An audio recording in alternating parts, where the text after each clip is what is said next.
মাঝে মাঝে কিছু মানুষের ভালোবাসার বহিঃপ্রকাশ দেখলে আমি অবাক হয়ে যাই। আসসালামু আলাইকুম এভরিওয়ান, আশা করি সবাই ভালো আছেন। আলহামদুলিল্লাহ, আমি আপনাদের নওশাল আপু চলে আসলাম ছোট্ট একটি ব্লগ ভিডিও নিয়ে আপনাদের মাঝে।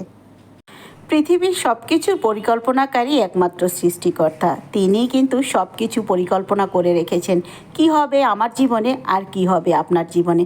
আসলে আমাদের হাতে কোনো কিছুই নেই, তার পরিকল্পনাই উত্তম পরিকল্পনা।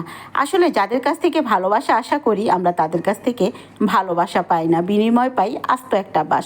আর যাদের কাছ থেকে কখনোই ভালোবাসা আশা করি না, তাদের কাছ থেকে যে ভালোবাসাটা পাই এটাই হলো সবচেয়ে বড় দামি। আলহামদুলিল্লাহ, বিধাতা এমন কিছু সম্পর্ক আমাদের কাছ থেকে সরিয়ে নেয় যাদের দ্বারা আমাদের ক্ষতি হবে, কিংবা যাদের দ্বারা আমাদের মান সম্মানে আঘাত আনবে। হয়তো এই জন্যই বিধাতা কিছু কিছু সম্পর্ক থেকে আমাদেরকে টেনে হিচড়ে বের করে নিয়ে এসেছে। আলহামদুলিল্লাহ সৃষ্টিকর্তার কাছে। এই যে কাঁঠালগুলো দেখতেছেন, আসলে আমি কখনোই কল্পনা করিনি যে কাঁঠাল আমার ঘরে আসবে।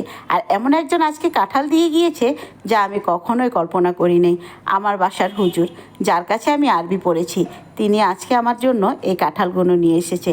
আসলে মূলত কি, গত 2-3 দিন যাবৎ আমার খুব কাঁঠাল খেতে ইচ্ছে করে। আর আমার তো কাঁঠাল খুব পছন্দ। আম, কাঁঠাল, লিচু, এই 3টা ফলই আমার সবচেয়ে বেশি পছন্দ।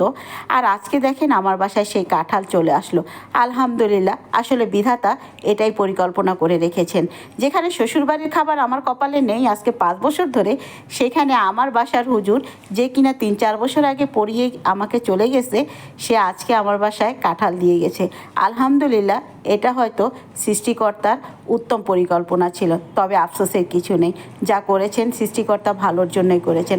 এমন কিছু সম্পর্ক থাকার চেয়ে না থাকা অনেকটাই ভালো। কি বলেন, ঠিক বলেছি কিনা কমেন্টে সবাই জানাবেন। আল্লাহ।